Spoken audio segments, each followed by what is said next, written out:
and welcome back to another episode of Sunscreen Session. I'm here with Maxim, excited to talk all about the Creativity Conference and Legacy as we are here at the 20th anniversary St. Pete Sunscreen Film Festival. Welcome to the show. Thank you very much. Happy to be here. Glad you're here. So, like to kick off the show, tell me about your journey with filmmaking.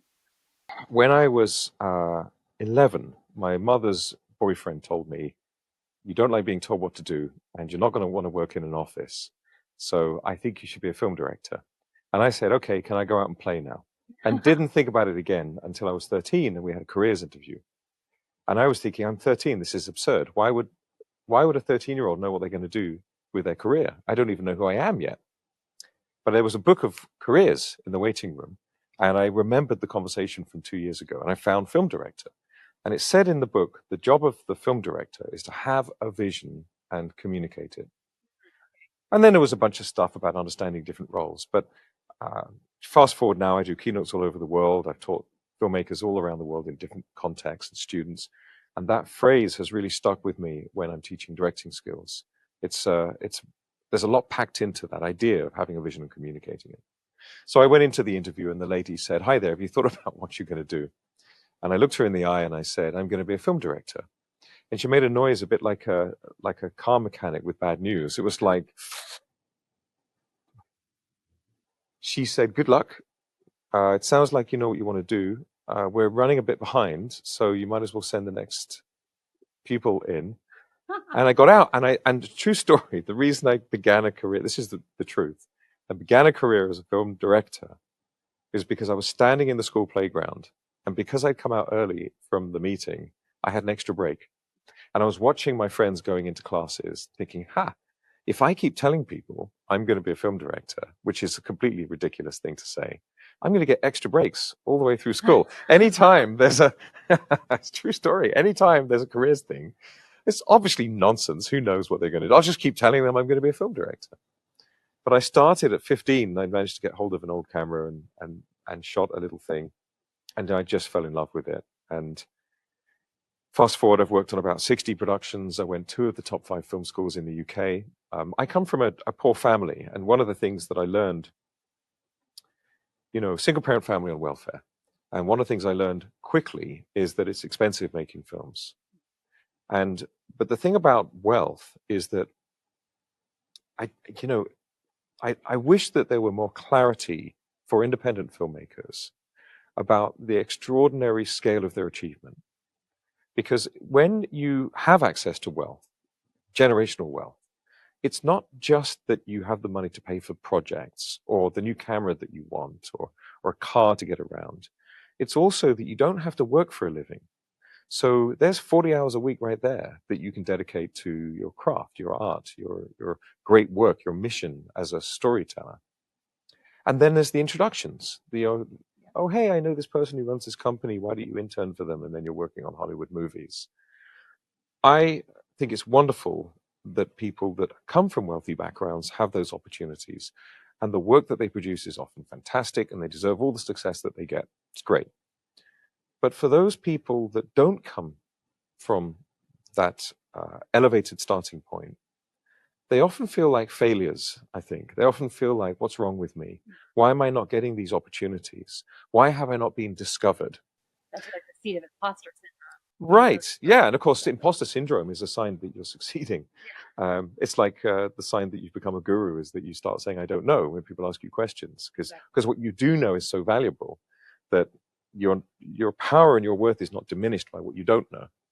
But I just think that if we could be honest and real, like this whole thing about being discovered as a young filmmaker or an artist, or a singer, songwriter, usually, not always, of course there are exceptions. I'm not intending to make this totally black and white and polarized, but usually, that's a $3,000 to $5,000 a month publicity fee, right? Yeah. So you hire a publicist for thousands of dollars every month, and they get you all the red carpets and the invitations, and you're discovered in, a lot of the major periodicals. You can pay for coverage. It's thousands, but now you're the hot new thing in such and such a magazine. And so it seems like you're so exceptional that you just bubbled up to the surface. And this is why very often, the children of famous stars and actors, they change their names But of course, they're being invited to the parties and they're getting the acting school training, which is very expensive to go to the good schools. And so I guess what I'm saying is that all of that is valid. Do it. Go for it. Be successful. Fantastic. Bravo. But stop pretending that it's because you just did it completely on your own, right? It's always a teamwork anyway. It's always it takes a village, right? But for those people that are truly starting out from nothing, who managed to complete any film project, who managed to hold down a day job to eat and live and pay their rent, and on top of that, they're doing their laundry and everything, all of the day-to-day stuff, and they fully put together a film, even a feature film, and they've got to negotiate contracts, and they can't afford lawyers. So nowadays you can get an AI to draft something for you, although they often make mistakes. But you can get started for you to get to the point where you, coming from just your own two hands and your brain and the friendships you forged and the relationships you have, for you to get to the point where you made a film and you can hear the sound and you can see and it's on a screen. It wouldn't be appropriate to give people that achieve that a medal, because medals have a particular function, but I don't know, like give them a special hat or something, like some, chocolate, like well done for achieving all of that creatively for the sake of the story, for the sake of the message, for the sake of the power of visual storytelling. For you to do that work, to work with that medium is so hard. Everything breaks. Nobody turns up. You can't get into the location. Turns out there's a train track next door. One of the microphones breaks. I've been on a set where somebody dropped the camera. There's a beautiful video I've got somewhere. You can hear someone's voice, and the camera's up high on the legs on the tripod. And you hear somebody say, "What does this button do?" And they hit the quick release on the tripod, and the camera just goes thunk, literally broke in half. And the team gaffer taped the two halves of the camera back together and finished the shoot. Right? There was an example. We were chatting the other day. There was back in the day there was a film that was set in a health farm, and again, I think it was a BBC thing actually, but not a major studio production. And it was supposed to be set in the summer, but they took so long. There were so many delays in pre-production that it was winter by the time they shot it. So you've got these poor actors in their swimsuits paddling in the sea, freezing, and it was all you can color grade that, right? You can change the colors and make it look more summery, more sunny and brighter. But every time anybody spoke, you could see the vapor in their breath. Oh my gosh, because it's that cold. Yeah. And so you're there, you're on set. What do you do, right? That's very hard to get out in post in those days, especially. What are you going to do with it? Hard to do today, even with modern rotoscoping, really a challenge. So they, on the spot, they're like, okay, even though the film is set at a health farm, we'll make every character a smoker. And in every exterior scene, when it cuts to somebody and they say a line, they'll take a cigarette out of their mouths to say the line. And that's why there's vapor and smoke when they're exhaling.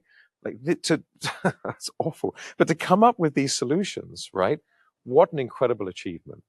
And I guess what I want to say is, and I know it's not really the focus of this podcast, but I want to say that, life is hard for so many people in so many ways. Don't be hard on yourself if you haven't become an international star and you aren't earning billions, right? We were talking about this on a panel. You don't need to earn billions. You don't really need to earn millions. You just need to earn enough to cover, last I heard, like $60,000 a year. Anything over about $60,000 is great, but it doesn't correlate particularly to increased happiness. If 60,000, probably in today's money, $75,000, right? You will have a roof over your head. You'll have food. You can take a holiday every now and then. You can afford your subscriptions. You can get a coffee. Your life is fine. So if you can get that much from your creative work, that's it. You won, right? You won the lottery. Like you're good. That's great. But there's this feeling that unless you're, I have a friend in Hollywood who was paying, I think, $3,000 a month just to get invitations to red carpet parties in Hollywood. And 2 or 3 times a week, this friend of mine would turn up at a party, have one drink, get photographed by whoever, Getty or whatever, and then go to the next party and the next party and go home, just so that they were seen at all these events. And that helped them get gigs, right? They were known in Hollywood. People would, oh, there's that guy, and, there's that person, right? Exactly. It's $3,000 a month. So, I host this creativity conference. We host it for free. Dave DeBoard and I, we host the Cam Pajama Party. It's a famous party, big charitable event. We make it free. And the reason is that, so many people have said you should charge at least $50, something like that for a ticket. And I'm always saying, I don't think you understand what poverty actually is. So we make this stuff free. And again, what people are doing is amazing. Amazing. For you to get to the point where you've made something that moves people, you did it. That was it. And so if, as an independent filmmaker, if you don't have financial resources, if you've got to use your wit and acumen and self-train, you've got to watch those YouTube videos, you've got to get it wrong and fail upwards, right? You've got to learn through the iterative stages of development and getting it wrong and wrong and wrong. I said to many people, if you can't afford film school, just make 10 terrible films. Make 10 awful short films that you intend to show nobody. And at the end of each one, you'll realize, oh, wait, we didn't shoot enough cutaways. Yep. We need a lot more cutaways. And then, oh, wait, we had a continuity problem. We had to throw away the best take because the actors changed hands with the coffee they were holding. We had to throw away the best performance. Okay, continuity. And then piece by piece, you become better at filmmaking when you reflect, when you report back for yourself on how it went. If you can do that, we need to celebrate more, which I suppose brings us back to why we're here we're in Tampa, right? St. Petersburg. Exactly. St. Petersburg for the festival to celebrate the achievements people have made. It's incredible. Chocolate. I'd settle for chocolate. Yeah, but yeah, that's the film festival magic, is bringing it here, seeing an audience, hearing someone laugh at that joke you wrote, yes. Gasp at the way, there was a close up, that kind of stuff. So tell me, for you, obviously film festivals are big to you. You do a charity, you do events. What's the magic of film festivals for you? I go to festivals for the people. So I go every year to Cannes and to Sundance. Sometimes Berlin, sometimes Venice, sometimes TIFF, Toronto. And this is my new regular. Sunscreen is fantastic. It's so good. Filmmakers are like an adopted family. You go to a film festival and everyone's on your side. And I've never seen anybody at a film festival be competitive with one another. I've never witnessed it. If somebody wins, everyone around them is saying, congratulations, well done, that's fantastic. But also there's this feeling of, it is like a family, it's like a tribe. You're looking after one another. So somebody will say in passing, oh, we're really struggling, we need to do this thing, we don't know how to do it. And somebody will say, oh yeah, we had that problem. You can hire this thing from this place. Tell them I sent you, they'll give you a discount. So people come up with these solutions and they share them. But most importantly of all, there's this reminder that you were never alone. And when you come to a festival like Sunscreen, everyone's just jubilant. And just every single person I've spoken to that's involved in this festival, they're just so happy to be here. They love it. It's a celebration. It's the joie de vivre, right? It's the joy of life. So I think it's fantastic. This is my new regular. So you said earlier about the description of a director is to have a vision and be able to communicate it. Yes. And that is where so many people get stuck, right? From vision to communication. Yeah. So for someone who's just working on that piece, what advice would you have on how to convert a vision to through communication? That's a really wonderful question. Thank you. You got to get back to first principles, right? Communication is not self-expression. Communication is being understood. People tend to hear the way they speak. So if you want to be understood more easily, it's helpful to understand how everyone around you speaks and thinks so that you can communicate in language that is easy for them to receive. If for example, you tend to say car and you're talking to someone and you realize that they tend to say vehicle, use the word vehicle. Yeah. So as a director, I think where a lot of people go wrong with positions of authority, positions of leadership, is that they believe, I think mistakenly, that it's about power. It's about the hierarchy being there for you to be in charge. The opposite, it could be further from the truth. I think that leadership roles are service roles. You're there in the service of everyone around you, and your task is to enable them to fulfill their potential. And very often you'll know, or you'll have a hunch, that someone that's working in your team is able to do something they don't think they can do. And so you can take responsibility for their failure. You can say, I know you're saying you can't do it. I'm going to ask you to do it. And if it doesn't work, it's my fault. So you take this, you make it safe for them to fail. But what I did is I learned every job on set, every job on and off set. So not so that I could perform those roles, but so that I could understand the role and give the right information in the right way to the person that needs it. And it enables me to be of more service to them. Now, the work they're all doing is in the service of my vision.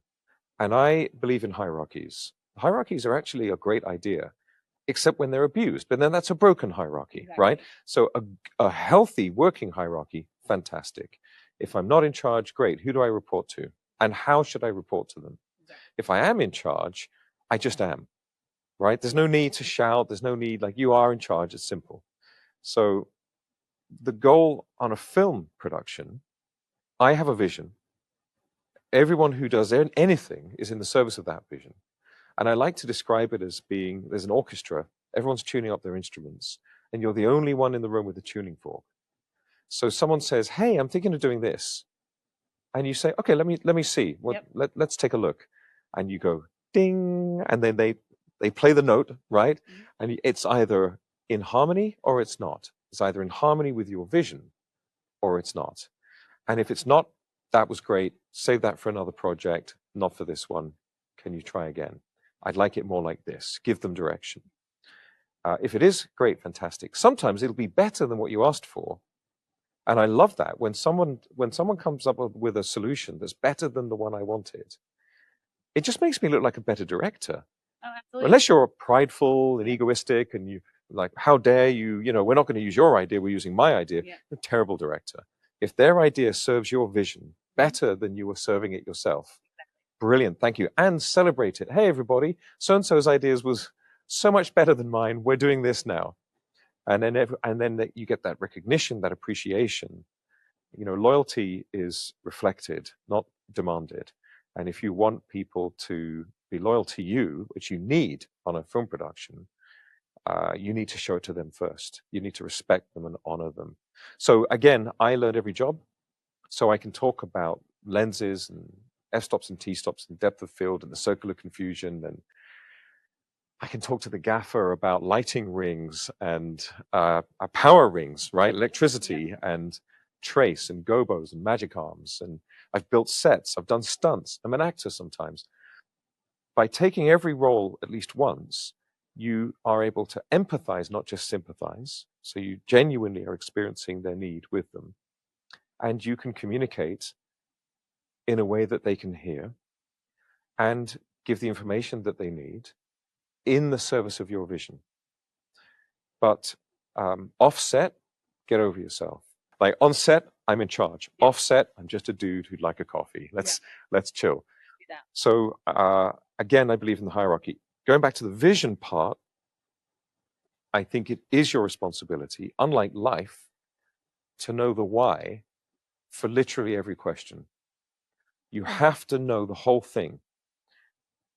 Why does the character have their hair that way? What is that for within the narrative? What is that conveying about the character? Or what is that conveying about the development of the narrative? But if you're working on fiction, like narrative scripted fiction, drama, you have to know, why do they wear those shoes? Why does the character particularly like strawberries? Why do they drive that car? Why did they come in through that entrance to the cafe and not that entrance to the cafe? You have to have all of the whys, and you can get decision fatigue. You get to the end of the day on set, it's 12-hour, 15-hour, 16-hour day. Someone says, do you want a coffee? And you're saying, I don't know. Yeah. Let's find out. How about, bring me a coffee and let's see. Let's see how it goes. I think I'm going to want it. But you have to put all of your decision-making power into serving everybody on set by answering those questions and being clear. But importantly also, actors must feel safe to be vulnerable. What you'll get is what they're actually feeling. And if what they're feeling is that they're acting, you will feel like they're acting. It's got to be real. And they have to feel safe. So I always say to actors, it's not your responsibility to get it right. It's mine. And if you don't hit the note, I promise that I will tell you if it's wrong. And I will give you a reason to feel everything. And if I tell you it's right, it's right. And if it's wrong, it's my fault. All I need you to do is listen and be present. And your audience is not the crew, it's not the camera. I'll sit next to the camera. Don't worry about eye lines or anything like that. Occasionally, you're going to have a bit of business, right? On this line, I need you to look at the clock because you're going to comment on the time. Like you're going to have a bit of business. But aside from that, just actually have the experience. And I'm responsible, not you. And you can see actors just relax, So I like to give actors private rehearsals. I like to rehearse them together and I like to rehearse them separately. And when I rehearse them separately, I give them information about themselves that the other actors don't need. And it could be something like, I've given this example loads of times. When you're a kid, your parents forced you to eat an orange every day because they were convinced that it was good for you. And by the time you were 12, just the sight of an orange made you feel ill. Like you just never want to see an orange for the rest of your life. And that's it, run the scene, right? So you run the scene, and in the scene, one of the characters, in another bit of private rehearsal, I'll say, during the scene, I'd like you to be, have a bag of oranges, and I want you to be peeling one. But don't actually peel it because the continuity would be a nightmare. Just look like you're going to peel it, and then pick any moment that seems natural and offer an orange to the other character, right? Just run the scene. What you will get in those reaction shots is gold, because the actor who hates oranges will involuntarily flinch when they're offered they'll recoil. And of course, the other actor doesn't know why. So you get these fantastic reactions, right? Acting is reacting, they say. And the audience doesn't know any of that. But it's this nuance in the character that you see. Some of the best A-list actors are amazing at that. The goal in communication is not to be understood. It's to communicate so well that you can't be misunderstood. That's lovely. Yes. So yes, the same difference. Yes. Awesome. Well, thank you so much for being here, Maxim. Thank you. And just ready to celebrate all things film here at Sunscreen Film Festival. Thank you.